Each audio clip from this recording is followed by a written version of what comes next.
saya berkunjung ke teman itu, dia adalah pengacara yang juga cukup punya nama ya, Kasman Sangadi, pengacaranya siapa artis Asa Sarar, banyak kasus yang dipegang ya. Nah, saya juga agak terkejut kalau ternyata YouTube saya itu viral dan sampai di dia dan di tim-tim dia.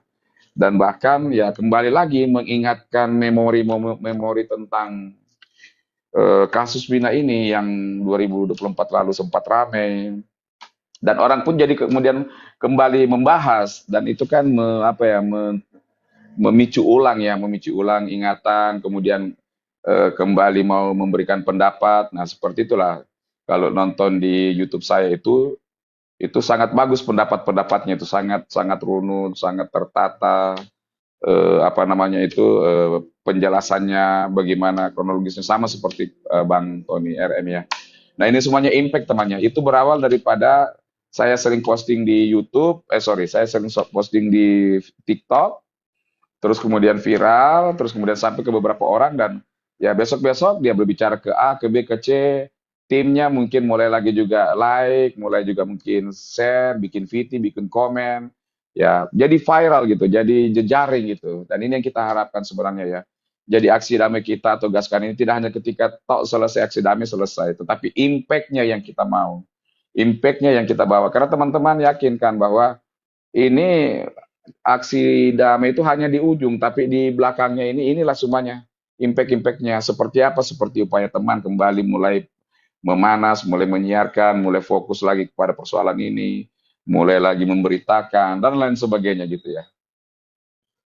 Sorry kok jadi kepanjangan ini Bang Jenar, mohon maaf ini. Saya kalau apa ya gara-gara terpancing tadi dengan apa namanya itu masalah Sudirman ya, Ya, keharuan saya ya. ya nggak apa-apa. Pak. Dan yang satu lagi Pak, itu kan apa sih namanya, mau ada pengajuan remisi nih untuk merubah ketetapan hukuman seumur hidup menjadi ya misalnya 20 tahun itu. Semoga bisa dikabulkan Pak di pemerintahan Pak Prabowo ini Pak. Jadi kalau itu memang ada dasar hukumnya Pak. Perubahan KUHP yang baru, kalau nggak salah berlakunya itu tahun 2026, untuk hukuman seumur hidup yang memiliki catatan kelakuan yang baik, perilaku yang baik, kerajinan, dan lain sebagainya ya, itu berdasarkan daripada rekomendasi dari Kalapas, itu bisa dikasih remisi hukumannya itu menjadi 10 tahun kalau tidak salah ya, kurang lebih 10 tahun 10 tahunan lah ya. Nah, ya ini tetap menjadi salah satu bagian daripada ikhtiar ya. Mungkin juga hal ini yang bisa terjadi. Kita mana tahu lah ya. Apapun itu kita berserah sama Yang Maha Kuasa, ujung daripada perjuangan kita. Karena salah satu yang memang membuat kita terenyuh, anak-anak ini, ya, adik-adik kita ini ya seumur hidup ya udah sama aja dengan mati lah kali ya kalau seumur hidup. Betul, betul, Orang bilang betul. mendingan mati aja sekalian jelas selesai Ya. gitu. Ini seumur hidup kalau umur sampai 80, aduh syukur-syukur mohon maaf tidak menyelesaikan ini takutnya kena PL menyelesaikan dirinya sendiri gitu. Nah, kalau memang itu menjadi yang terbaik, walaupun upaya kita maksimalnya maunya itu terbebaskan, ya kita ikuti perkembangan. Tapi memang ada wacana kalau saya dengar dari omongannya Pak Oto Hasibuan ya perihal narasi tentang perubahan dari seumur hidup menjadi 10 tahun deh kalau nggak salah ya intinya 10 tahun karena itu KUHP yang baru ada dinyatakan seperti itu bahwa kalau bagi yang hukumannya seumur hidup berkelakuan baik berperilaku yang baik mendapat rekomendasi dari kepala lembaga pemasyarakatan atau Kalapas itu bisa diberikan remisi dengan hukuman kalau tidak salah itu maksimalnya itu mulai dari 10 tahun. Amin, amin. Semoga terkabul Pak ya. Amin, amin, amin, amin, amin. Amin, semoga terkabul ya. Topiknya bagus. Bang Solmat, salam dari negara Jerman ya, temannya Pak Tony. Oh, Ibu Evi ya. Salam kenal ya Ibu di Jerman. Luar biasa Iya, atensi Ibu ya terhadap negara iya kan, sendiri. iya bukan bukan itu ya, karena gini, waktu kecil kan bapak saya kepala kejaksaan almarhum ya. Oh, iya iya iya. Nah, itu itu waktu kecil itu selalu bilang banyak kasus polisi itu jebak orang miskin yang nggak punya apa-apa. Jadi bapak saya juga kurang seneng gitu loh. Iya iya iya. Betul, Bu. Ternyata memang ya zaman Ya dulu ada memang Gus Kasdut segala macam itu. Zaman zaman Pak Harto dia ngambil di orang-orang kaya, ngerampok terus ngasih harta orang kaya ke orang-orang miskin semua. Itu bikin bapak saya terperangah gitu. Katanya zaman Pak Harto baik semua ya. Katanya orang miskin juga susah ya. ya seperti itulah ibarat kata. Ya, jadi memang tidak bisa kita pungkiri bahwa di semuanya pihak instansi apapun itu ya, ya tetap aja ada orang baik ya semuanya. Dan memang yang merusak sistem kita ini adalah apa ya? Orang bilang keparat hukumnya gitu ya. Dalam artian Iya, oknum-oknum ini yang tidak merusak, yang ya tidak ada syukurnya, ya pasti nggak semua. ya tidak semua. Karena bapak saya nggak termasuk ya. Benar, benar Bu. Saya di kantor kita ini, saya kebetulan lagi di kantor ini, komisaris kita itu Jenderal Bintang 2 polisi dan beliau aja geleng-geleng kepala dengan oknum-oknum di institusinya. Kadang ya mohon maaf, menurut beliau nih ya saya bisa pertanggungjawabkan ya level di polsek aja udah bagaimana gitu kan apalagi makin ke atas gitu. Ya seperti itu adanya ya, tapi kita yakinkan bahwa bukan institusinya melainkan itu adalah oknum di dalamnya ya. Cuman saking kebanyakan oknum kadang kita bingung yang mana institusi, yang mana oknum gitu. Nah, Iya itu yang betul. memang perlu untuk kita lawan, perlu untuk kita ya kita berantas lah walaupun upaya kita hanya melakukan pendorongan, tetapi ya suara kita didengar oleh siapa? Didengar oleh pimpinan mereka, didengar oleh DPR RI, didengar oleh apa namanya itu kepala pemerintahan. Ya kalau kita lihat kemarin itu ya Pak Sahroni itu marah-marah itu di sidang apa tuh Komisi 3 ya kita kalau kita lihat. Ya hal-hal yang seperti itulah. Memang tidak gampang, tetapi ya kalau kita tidak mulai bukan sekarang ya kapan lagi gitu kan ya. Iya, tapi Itu aja yang kita gara-gara yakini. tapi gara-gara bapak saya kepala kejaksaan nggak ngikut yang orang apa namanya ya nepotisme segala macem, jadi Pasti dikucilkan ya. ya jadi bapak saya dikucilkan. Jadi bapak saya Benar, itu benar. walaupun pejabat tinggi ya kepala kejaksaan, tapi bapak saya itu termasuk kepala kejaksaan paling miskin di Indonesia. Amin.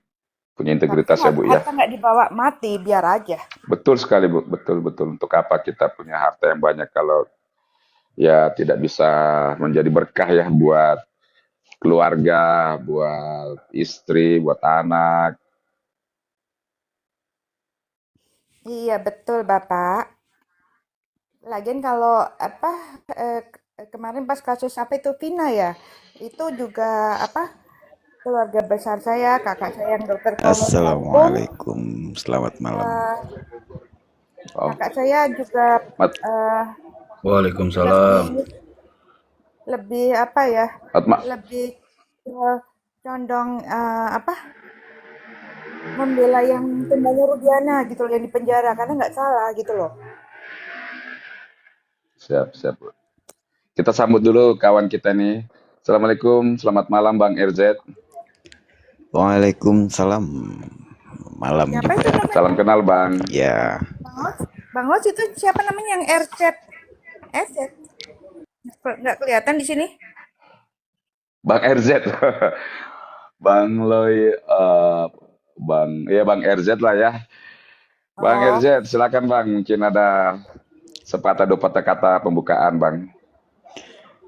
ya dilanjut aja dulu bang. Aku nyimak. Bang Ladusing gimana? Sehat ya? Kabarnya udah lama nih. Alhamdulillah, Semuanya sehat ya? abang yang lupa nih, aduh, padahal kita punya nomor. Kemarin tuh aku lupa ngasih tahu bahwa kita kemarin ada aksi damai perihal kasus ini Cirebon kemarin kan.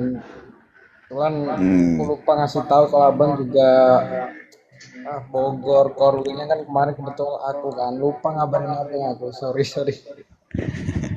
gak apa-apa. Lagian juga kemarin dari Lombok. Oh, abang dari Lombok. Mm-mm. Kemarin di Lombok tuh hampir 2 minggu, 10 hari lah. Ya. Oh, iya iya. Ya ini teman-teman kan kemarin ada aksi damai perihal kasus Vina Cirebon untuk apa ya diadakan RDP seperti itu kan tuntutan kita untuk diadakan RDP. Kebetulan juga kita bergerak dengan Gaskan ya selaku penanggung jawab dan Solmat host. Jadi kalau menurut abang sendiri nih apa seperti apa nih? Siap, siap. Kalau awalnya ya aku sempat Bang mengikuti Solman mau gitu tanya ya. boleh? Itu kasus yang Vina kemarin yang bapak-bapak semua pada demo itu hasilnya ke DPR gimana? Kalau perkembangannya sih jelas ada perkembangan ya kayak itu ya, tapi memang belum maksimal. Jadi sekarang ini kita terus melakukan pengawalan terhadap usulan terakhir kita ya, yaitu rapat dengar pendapat atau rapat dengar pendapat umum. Memang sudah ada informasi-informasi di dalam bahwa ini sudah jadi atensi, walaupun ada juga kita dengar itu, saya ya bukan kita, saya tapi saya share ke teman-teman bahwa ya ini memang kasus yang cukup apa ya cukup complicated lah ya. Jadi tidak sesederhana atau mungkin secepat kasus-kasus lainnya mungkin ini mungkin ya. Tetapi saya pun juga melihat ada beberapa kasus yang saya sempat kawal di awal ya, dan memang itu cukup lama itu apa namanya itu cukup lama itu kemudian diadakan RDP. Nah, salah satu sebenarnya poin di samping kita terus melakukan pendekatan ke dalam, PH-nya juga mungkin melakukan pendekatan. Oke, sebelum saya lanjut ya, saya mungkin bernarasi seperti ini. Kalau kita melihat PH-nya ini ya, ini penasihat hukum 7 terpidana ini kan sekarang di handle oleh tim Pradi. Nah, tim Pradi itu ketua Pradi adalah Bapak Oto Hasibuan. Dan kemudian Bapak Oto Hasibuan itu menjadi Wakil Menteri Koordinator Hukum dan HAM. Tapi toh sampai sekarang mereka juga belum dilakukan RDP ya. Jadi mereka juga mengajukan RDP teman-teman ya. RDP ya kalau mereka itu pasti RDP. Sampai sekarang juga belum terrealisasi. Nah, poin apa yang mau saya sampaikan ya itulah bahwa jelimetnya perkara ini ya. Kalau seandainya perkara yang sederhana, perkara yang ya tidak terlalu tinggi aspek-aspek mungkin politisnya dan lain sebagainya, pasti mereka sudah RDP. Karena Ketua Pradi ini menjabat sebagai Wakil Menteri Koordinator ya, Bapak Oto Hasibuan. Sementara Kementerian Hukum dan HAM itu ya istilahnya membawahi tentang hal-hal hukum yang terjadi di Indonesia. Nah, dari ini semuanya lah yang saya sampaikan berkali-kali kepada teman-teman, dibutuhkan dorongan dari kita, perhatian dari kita semuanya, teman-teman netizen. Caranya bagaimana? Ya, ayo terus kita suarakan. Salah satu yang mungkin cukup signifikan terjadi, penekanan ataupun katakan itu penguatan, ketika kita kemarin melakukan aksi damai. Nah, itu pasti akan ada rentetan-rentetan akibatnya, ya turunannya. Contoh kita lihat akhirnya Bang Oto memberikan signal mengunjungi 7 terpidana, mengunjungi lapas bersama dengan tim PH-nya. Adanya kemudian apa namanya itu atensi dari Bapak Hasim adiknya Pak Presiden dan lain sebagainya. Jadi itu yang mau saya sampaikan teman. Kita tentu mau segera, tetapi tetap kita harus Semoga sukses. bersabar ya, bersabar. Kita Iya. terus mengawal. Selama itu tidak ada informasi yang kita dapatkan bahwa ini tidak akan jadi RDP atau RDPU, selama itu belum kita dapatkan atau belum terlalu sampai berlama-lama banget, ya kita akan coba untuk sedikit bersabar ya. Akan tetapi ketika itu memang sudah kartu mati orang bilang ya, ya kalau memang netizen teman-teman semuanya masih bersemangat untuk kembali turun ke jalan, ya kami dari Gaskan siap untuk bersama-sama gitu. Karena Gaskan ini hanya nama sebuah gerakan, pergerakan. Isinya siapa ya kita semua teman-teman ya. Kita semuanya teman isinya. kalau menguat lagi teman-teman kita apa namanya itu kita sampaikan dan kembali menguat untuk turun lagi lebih masif lagi, lebih banyak lagi, ya ayo kita sama-sama gitu. Nah, ini kondisi trennya. Tapi oke lah, kita mungkin tunggu sesaat ya. Kita pun digaskan memang lagi apa namanya ini lagi mencoba melihat di minggu ini kita juga akan adakan meeting lagi, review lagi ya. Walaupun juga ada teman yang mengatakan dari Bang RD dan itu sebenarnya informasi yang sama juga saya terima bahwa memang ini sudah jadi atensi. Jadi dalam pemikiran saya atensi itu satu poin sudah kredit ya bahwa mereka tahu dan mereka lagi berpikir atau mungkin lagi merapatkan. Tetapi tentang jadi atau tidak jadi ya itu nanti mungkin kita kembalikan kepada bapak-bapak di Komisi 3 apakah memang niat mereka jadi untuk adakan RDP atau RDPU. Apalagi memang ini sudah pernah sudah pernah diadakan RDP ya. Mungkin teman-teman belum ada yang belum tahu atau mungkin sudah tahu bahwa kasus Bina ini sudah pernah RDP waktu masih pemerintahan zaman Presiden Jokowi. Waktu Pak Dr. Habibur Rahman itu jadi wakil ketua Komisi 3 ya, pemerintahan yang lama ya. Kalau boleh dicari-cari di internet itu ada dan rekomendasi dari Bapak Habib pun sebagai wakil ketua komisi waktu itu ya memang minta tolong tuh segera diproses. Tapi ketika itu putusan PK belum keluar. Nah, coba teman-teman bayangin ya, bagaimana complicatednya. Itu ketika putusan PK belum keluar, ya. Dan direkomendasikan ya tentu diproses dengan baik, sesuai dengan ya fakta-fakta maupun segala macam. Nah, kondisi kita sekarang ini PK ini sudah putus gitu. Bang Wan, mungkin turun ya mau sholat ya. Di Jerman sini jatah sholat. Bu Epi di mana di Jermannya, Bu? Di dekat Austria, perbatasan Jerman Austria. Bukan di Jerman. Kalau dari Finland jauh gak, Bu? Dari mana? Finland. Jauh. Jauh pakai banget atau nggak jauh banget? Jauhnya minta ampun ya. Kayak Papua ke Cirebon deh. Oh, nggak jauh lah. Anak saya itu kan di Estonia dekat Finland. Saya suruh dia keliling-keliling Eropa biar cari pengalaman kuliah di sana. Saya suruh ke Italia, kemarin sudah ke Italia, kemana lagi tuh. Nah, Jerman belum, saya bilang nanti siapa tahu ada teman. Ada Bu Epi. Paling tidak ada buat teman kalau misalnya dia main ke sana gitu. Kapan-kapan lah kita lanjut ngobrol-ngobrol ya Bu ya, DM nanti. Ya, aku mau turun dulu ya, mau sholat ya. Baik Bu, terima kasih Bu Epi. Turunnya gimana nih? Oke, saya bantu turun ya Bu ya. Bentar. Hah?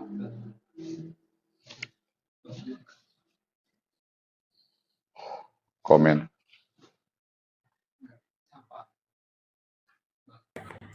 Assalamualaikum Bang Solmat dan kawan-kawan. Waalaikumsalam, salam sehat Bang Yulka. Waalaikumsalam. Oke Bang, Sehat selalu ya Bang. beberapa waktu ya, udah 15 menit saya mengikuti ini Abang bernarasi. Siap Boleh Bang saya Yulka. sedikit ini Bang ya. Kalau saya berdiskusi ini saya pasti pakai pemikiran saya. Mumpung saya ada di sini juga banyak kawan. Pertama saya begini, pada kemarin tanggal 4, kebetulan saya juga ada jadwal sidang di Pengadilan Negeri Samarinda. Jadi saya hanya memonitor daripada Bapak Ketua ya, tentunya di sini yang penanggung jawab juga. Saya juga mengikuti kegiatan kawan-kawan di lapangan. Saya hanya memantau dan berdoa semoga apa yang itu dilaksanakan ya memang dapat berjalan aman lancar ya Bang. Alhamdulillah. Amin Bang. Namun perjuangan kawan-kawan itu saya bilang tidak semudah apa yang kita pikirkan Bang. Tembok yang Abang dan kawan-kawan dengan doa sekalipun itu memang butuh pengorbanan yang luar biasa. Karena yang disampaikan tadi Bang Solmat, bahwa kegiatan kita ini seperti ingin membalikkan kejadian yang terjadi ini seperti mungkin dan tidak mungkin. Jadi Benar. impossible kan seperti itu, Bang. Mission impossible, Bang. Betul. Jadi ini betul-betul sangat luar biasa. Kalau bisa membalikan itu, bagaimana reaksi rakyat Indonesia yang betul-betul mengikuti dari awal. Itu adalah tantangan. Nah, saya juga menyampaikan di room-room lainnya tadi malam juga saya sampaikan. Kalau kita masyarakat dikumpulkan di dalam satu stadion contohnya, kita akan bernarasi. Ada dua. Satu, saya yang bernarasi ya Bang, contoh. Ini ada 7 terpidana yang tidak bersalah dan kita lihat secara kasat mata dia tidak bersalah dan dihukum secara seumur hidup. Bagaimana tanggapan masyarakat? Satu. Yang kedua, ini ada 3 DPO atau berapa DPO yang belum tertangkap dan masih berkeliaran. Nah, ini contoh. Ya. Pasti Bang, orang di dalam stadion itu akan miris, apalagi perempuan. Wah, kasihan tuh yang 7 itu harus dikeluarkan. Ya kan Bang? Sementara orang yang DPO yang dianggap pembunuh contohnya, yang punya bernarasi atau berpikir seperti itu, udah dibiarkan saja. Orang memang cenderung akan lebih banyak mendukung yang 7 terpidana Bang. Karena orang itu nyata jadi tahanan dan dilakukan dipidana seumur hidup. Dan banyak yang bernarasi itu tidak bersalah. Orang pasti akan cenderung ke sini Bang. Namun keputusan kita ini kan sungguh membalikan daripada apa usaha kita sekarang ini. Jadi kita sekarang bernalar Bang. Luar biasa memang. Sampai dengan bertahun-tahun tidak pernah terkontrol masalah ini. Saya sebagai ini ya bukan pengamat, saya bukan orang hukum Bang. Tetapi saya akan melihat cara kerja prosedur daripada aparat kita Bang. Aparatur itu yang mulai dari polisi, jaksa, kehakiman, bahkan pengacaranya pun. Semua juga ikut turut bermain di sini Bang. Ya kan Bang? Ya. Kenapa dikatakan ini adalah peradilan sesat? Ya harus kita katakan sepakat. Bukan oknum-oknum itu saja, tetapi ya di pengacaranya juga ada permainan, semuanya ada permainan. Inilah yang saya hanya mengamati.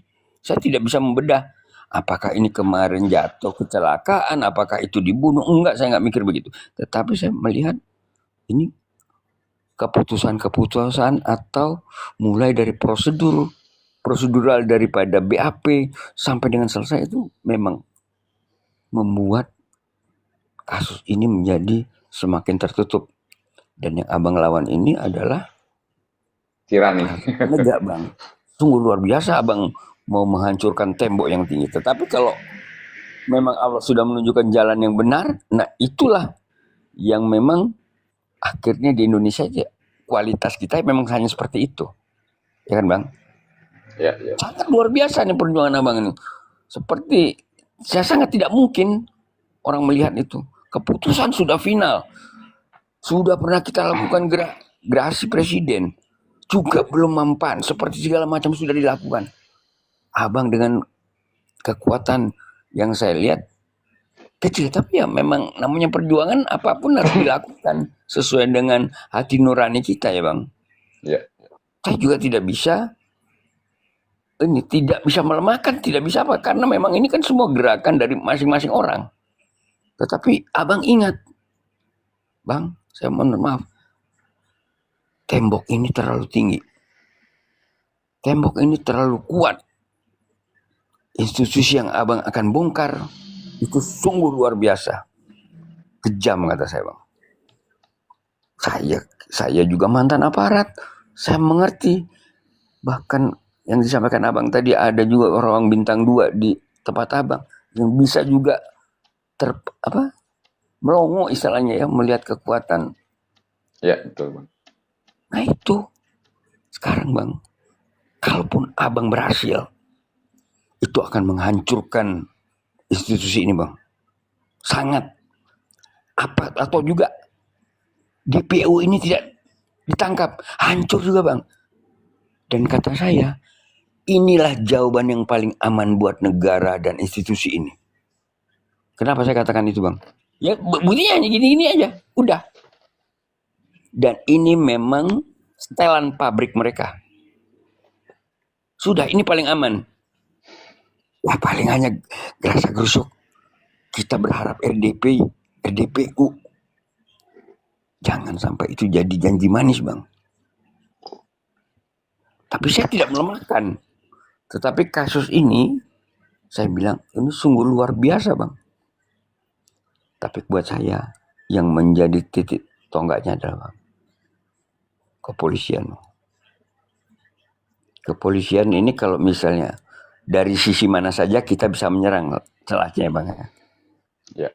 Saya yang tadinya berpikir abang juga membawa kasus dari 7 terpidana atau DPU, ternyata kita tarik garis lurus secara jujur, memang 7 terpidana yang akan kita perjuangkan seperti di sini.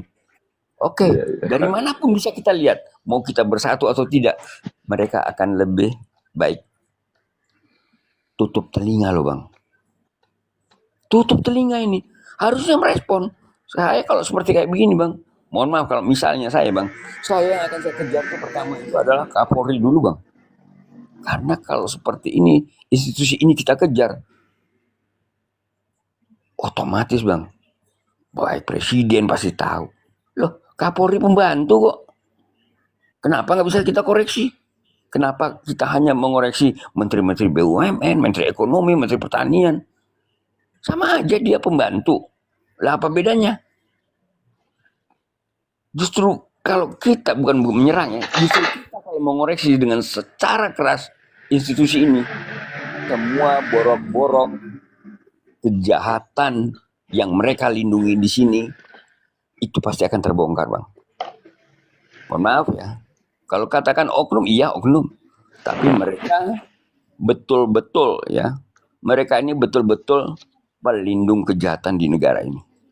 Itu saja saya bermanasi, Bang. Mohon maaf. Kalaupun ada perbedaan pendapat kita, ya namanya kita diskusi. Karena saya pakai nalar, Bang. Dan saya bilang institusi ini yang paling, bukan saja dari kasus Vina kita ambil, dari kasus-kasus lain yang mereka tutupi, dari kasus-kasus lain yang mereka lindungi, mulai dari korupsi, pembunuhan, atau apapun yang segala cara mereka berusaha untuk menutupi. Dan satu pesan saya, semua yang berhubungan dengan institusi ini dan mereka lindungi, itu menjadi momok di negara kita, Bang. Untung saja, contohnya, Bang, untung saja kasus Sambo terbongkar ya, karena memang masih ada celah yang bisa dibuka, Bang. Lah Vina ini tetes darah pun nggak ada ininya, buktinya. Akhirnya kita di sini berantem semua, ribut semua, jadi pecah. Ya itu karena mereka sangat sempurna di dalam merekayasa kasus. Terima kasih. Assalamualaikum, Bang. Waalaikumsalam, Bang Yulka. Memang luar biasa ya. Abang sampaikan itu straight to the point. Dan ya itulah gambarannya sebenarnya ya. Terlepas mungkin teman-teman menangkap secara jelas ataupun masih samar-samar, tapi apa yang Abang sampaikan itu memang memberikan suatu penekanan dan kejelasan yang lebih terang tentang situasi dan kondisi. Ya, Abang sampaikan kita ini ya memang seperti kayak menabrak dinding tembok yang sedemikian tebal, sedemikian tinggi gitu ya. Dan kami sendiri dari tim-tim Gaskan yang inti lah ya, kita sangat paham, sangat sadar akan hal itu, Bang. Dan kami pun juga ya jujur kata mengalami lah hal-hal yang dimana semacam efek daripada gerakan kita ya. Cuman kita memang tidak mau terlalu membuka ke publik. Karena itu istilahnya ya biarlah itu menjadi pengalaman dan rahasia kita panitia inti. Ya memang kasus ini kadang saya pun juga kalau secara lagi berlogika ya Bang Yulka, maksudnya pakai logika itu dalam artian katakan itu pakai nalar hukum dan ya mengkaji dari apa yang telah terjadi, memang benar-benar ibarat kata memindahkan gunung lah bahasanya ya, mencoba memindahkan gunung gitu. Yang tadi saya kasih gambaran, seorang Bapak Wamenko aja, Bapak Otto Hasibuan, sampai sekarang aja itu timnya itu belum bisa mengadakan RDP atau RDPU. Tetapi kita bagi